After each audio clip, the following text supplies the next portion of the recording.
Hello, this is me Rajwinder Brar. I'm recording this video for the students who are struggling to learn English speaking fluently and accurately. And I have a ma'am, she's going to ask me some questions about the IELTS interview. Let's get started with introductory part 1. Can we start with your full name, please? Yes, ma'am. My name is Rajwinder Brar. It's given by my father.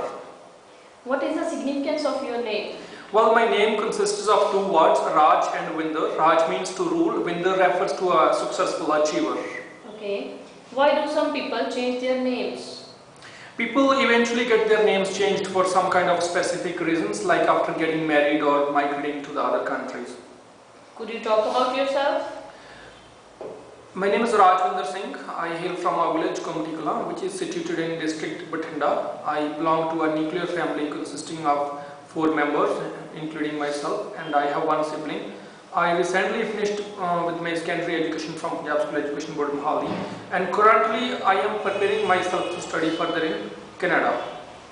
Okay. Can you tell me something about your college or school you studied in? Yes, I finished my secondary education from DAV School, Bathinda. It's one of the most reputed schools of my city. Most importantly, it's known for grooming the children to make them true human beings. It has excelled in academics, sports and co-curricular activities, and I'm really proud to be a student of DAV School. What are your hobbies?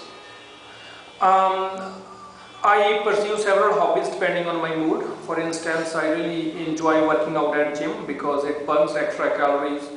It improves cardiovascular fitness and strengthens my muscles.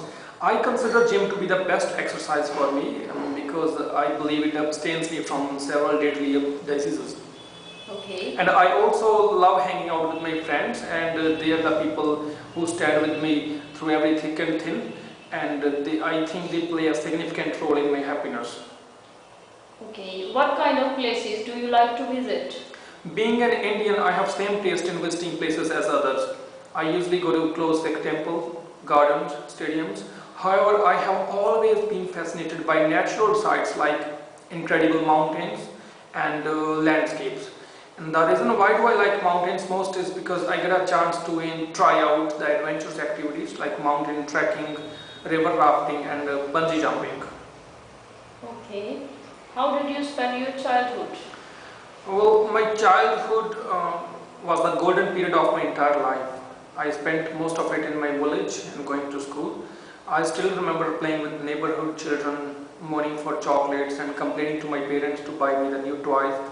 Luckily, my parents always appeased me with whatever I demanded. What do you do in your evening time? My evenings are the most awaited moments of my daily routine. I spend most of my evening time in the company of my friends. During the day I work. I have to work a lot, I study, and my days are full of hectic schedule. I hardly get any time for myself, and I prefer to gossip and chat and hang around with my friends in the evening whenever I get some free time. Okay. Who are your neighbors? My house is surrounded by 2 neighbors. On the left side of my home, Dr. Harpal accommodates, and on the other side, Mr. Anulesh. Both of the families have quite solid relationship with us, and there's hardly any misunderstanding among us. And I really feel that I'm lucky to have such kind of cooperative and well-supportive environment. Okay. Alright, that is the end of part 1. Now for part 2, I'm going to give you a cue card. I want you to speak on the topic for 2 minutes, and before you begin speaking, you have 1 minute to think about it. You can write down the hints, ideas, clues to prepare it. Your cue card is describe an unusual building you have visited, and you should say where it is, what it is used for, what it looks like, and explain why you think it is unusual. For the people who are watching me, you will be given a topic there and a piece of paper to note down your hints, ideas, clues, but I don't need any of those, right? So I'm ready to start speaking immediately. So I'm going to start speaking right now. A few months back, while my visit to a friend's hometown, all of a sudden the friends proposed me to go inside a nearby haunted house.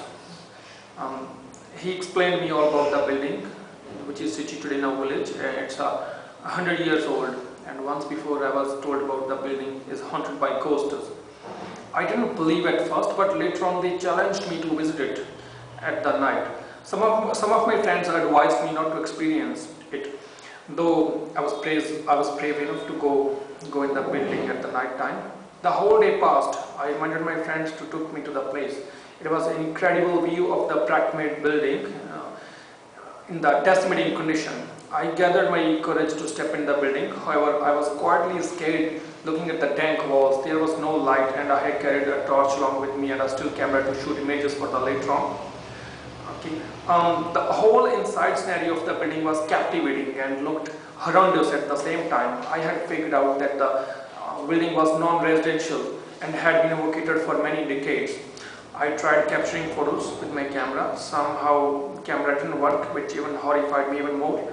Many parts of the building were nearly ruined. I reached in the middle of the building going through hallway. I saw rusty locks on the other doors and a bat flying around me. I was totally scared. A few of the human skeletons were lying in the corner. I stayed there for 10 minutes and a spooky sound made me to run out. I took a sigh of relief after reaching home, and that was one of the dangerous and horrifying experience that I had in the building. Well done. We are finished with part 1 and 2. In part 3, I am going to ask you some questions relating to the topic you just spoke. The first question is, where is the house placed?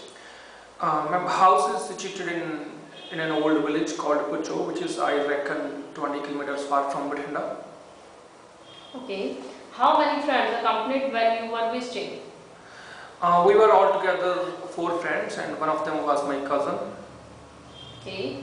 When you ran out of the building, were your friends still waiting for you, or they had already left you? 3 of them had already left me, being frightened. Raman is the one who stood waiting for me desperately, and since then I trust him a lot. Okay. After being back with your friends, what was their reaction? 3 who left me in a scared situation seemed totally embarrassed to me, and Raman was glad as he helped me to get home. Okay. That is the end of your interview. I hope you enjoyed it. Thanks for taking your time. You are welcome, and thank you very much.